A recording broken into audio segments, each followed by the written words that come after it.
झी5 आजच सबस्क्राईब करा आणि पहा तुमचे आवडते शोज। त्यांचं नाव जरी ऐकलं ना तरी डोकं फिरतं माझं। अक्षुनी त्या घरात इतके दिवस कसं सहन केलं असेल ना याचा विचार सुद्धा करवत नाही मला। अहो हद्द हद्द केली पार त्यांनी। अहो ऐका ऐका ऐका, शांत व्हा जरा, चिडचिड करू नका। आता अक्षरा येईल ना, तिच्याकडनं कळेल आपल्याला नेमकं काय घडलंय ते। हा, सध्या शांत राहा। काय व्हायचं राहिलंय अजून? आता अजून काय काय दिवस दाखवणार आहे ती बाई ना, देवच जाणे बाबा। काय झालं बाबा? अक्षरा, आम्ही ऐकलं ते खरं आहे का? काय काय ऐकलं? हेच की शाळा बंद होणार आहे ते। शाळा कशाला बंद होईल बाबा? शाळा काही बंद नाही, उलट उलट आता मुलांच्या परीक्षा जवळ आल्यात, त्याची तयारी करायची आम्हाला आणि एक्स्ट्रा क्लासेस सुरू होणार आहेत। मला पण प्रश्नांचा संच तयार करायचा आहे, त्यामुळे मी आले। थांब अक्षरा,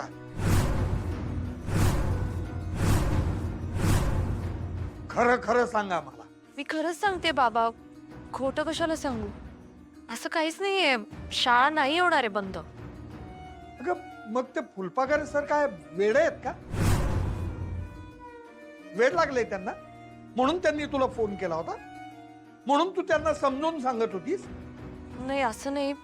अक्षय ऐक ना, खरं खरं सांग आम्हाला। हा, काही लपवू नको, सगळं खूप टेन्शन आलंय का आम्हाला।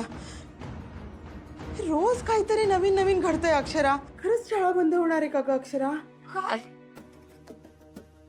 हे काय ऐकतेय मी? शाळा बंद होते? हे खरं आहे ताई? अगं काय चाललंय? तू शांत बसतीयस ना? ह्याचा अर्थ हे खरंच आहे की शाळा बंद होतीये? अगं काय करणार आता आपण?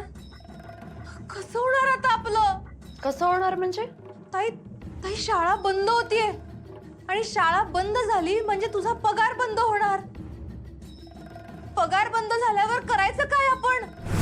मी तुला सांगते, तुझ्यावर सूड उगवण्यासाठी हे मुद्दाम करतायत त्या।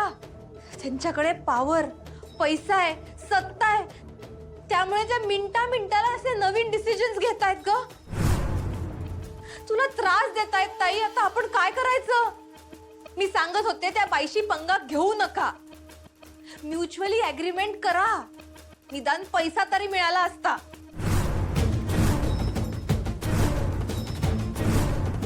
पैसे? हो, जर तू डिवोर्स दिला असतास ना अधिपतींना, तर त्यांनी तुला पैसे तरी दिले असते ग, पोटगी दिली असते तुला।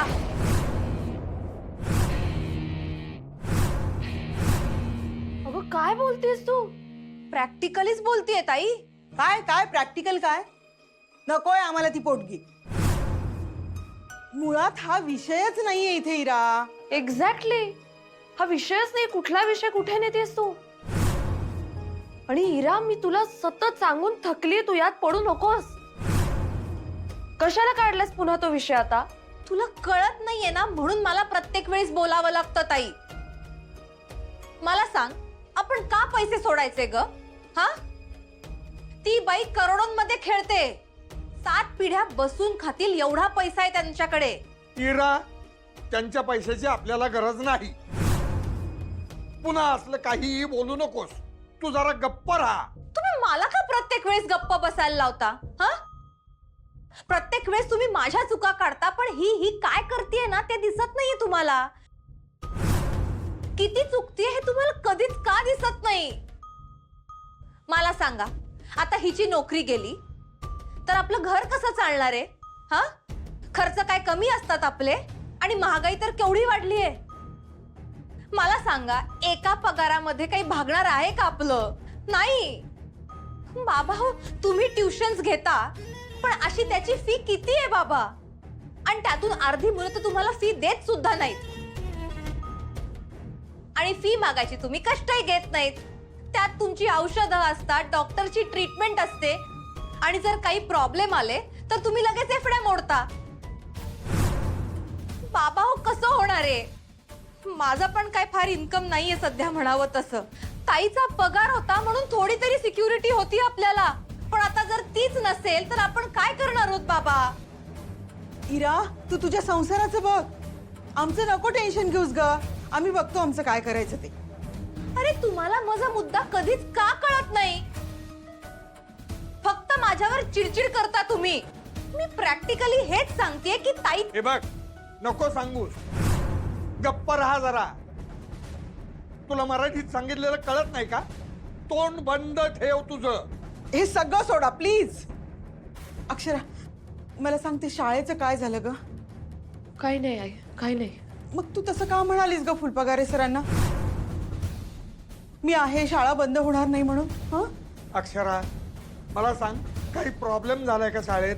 प्रॉब्लेम नाही, म्हणजे भुवनेश्वरी मॅडमनी नोटीस पाठवली आहे. नोटीस? कसली नोटीस? अचानक शाळा बंद करण्याची.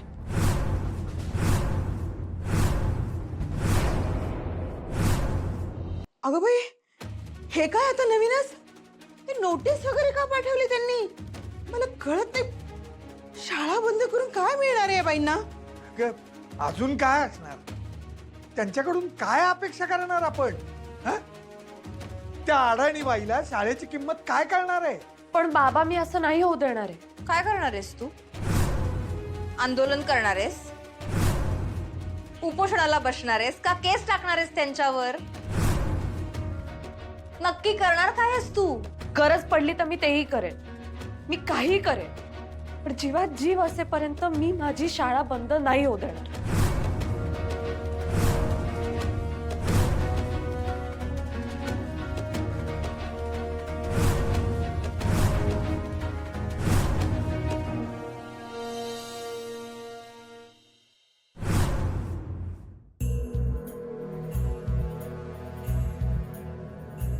शाळेविषयी हिच्याशी बोललंच पाहिजे.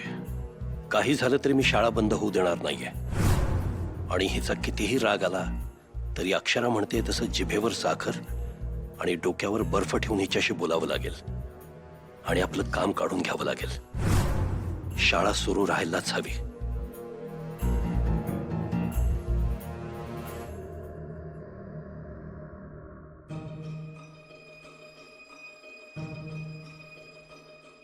काय तब्येत बरी आहे?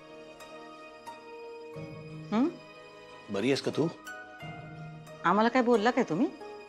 आपण दोघेच आहोत ना इथे. तुलाच विचारलं मी, ठीक आहेस का तू? हा, आम्ही ठीक आहोत. आम्हाला काय झालंय? काही झालं नाहीये? नाही. तू विसरलीस का? काय? तुझी तब्येत बरी नव्हती ना काल? नाही का ते दुर्गेश्वरीने खूप धावपळ केली, ते डॉक्टर बिचारे पळत पळत आले, अधिपती काम सोडून अर्धवट आला. हा, त्या दुर्गीला काय अक्कल नाही हे आम्ही किती वेळा सांगतोय तिला. असलं पॅनिक मध्ये जाऊन काही करत जाऊ नकोस. पण तिच्या डोसक्यात काही शिरत. आता काल काय आम्ही काय अंथरूणला खेळलो होतो काय? थोडस आमचं बीपी वरखाली झालं, बाकी काही नाही. मग आता नॉर्मल आहे? हा, नॉर्मल आहे, एकदम नॉर्मल आहे, एकदम चांगलं. आम्हाला काय झालंय काय? गुड. गुड काय? नाही, तू म्हणालीस ना आता की नॉर्मल आहे, तुला काही त्रास होत नाहीये, तर ते चांगलं वाटलं मला, म्हणून म्हणालो गुड. झी5 आजच सबस्क्राईब करा आणि पहा तुमचे आवडते शोज